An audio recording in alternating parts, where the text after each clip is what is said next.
I am your host, Dr. Brandy. When it was called a pandemic, I took a hit like everyone else. I lost some dear friends and family, and it has had a pretty emotional impact on me. And I would say women's digital health is in response to some of the lessons that I learned during that time. How do you grieve when so much grief is happening all at once? One of the reasons I started Women's Digital Health was to help build that community. And I started to realize that things were happening so quickly that the only resources that people could rely on were news and social media. And so the majority of the commentary and speculation was not being offered by healthcare providers that were actually experiencing it. You are going on WebMD and Google trying to get those questions answered, and I applaud you for going and trying to solve some of these issues. And so Women's Digital Health is there to answer some of these common women's health topic questions in a way that's more human. We talk about the use of technology. If you have a smartphone or you have an email, you are already tapped into the majority of healthcare technologies that exist that can improve the quality of your life.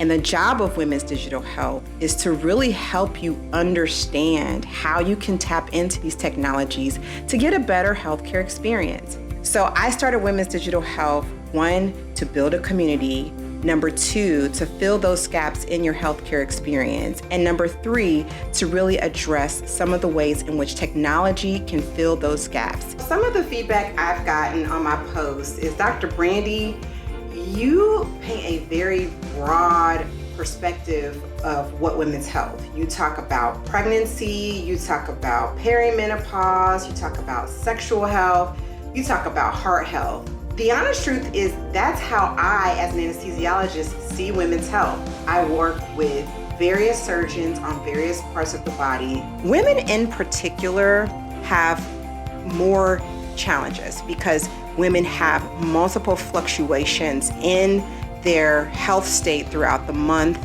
and certainly as they, enter milestones like pregnancy and thereafter, they're having multiple fluctuations in their blood pressures, heart rate, blood sugars, and et cetera, all affected by hormones and other things that contribute to women's health.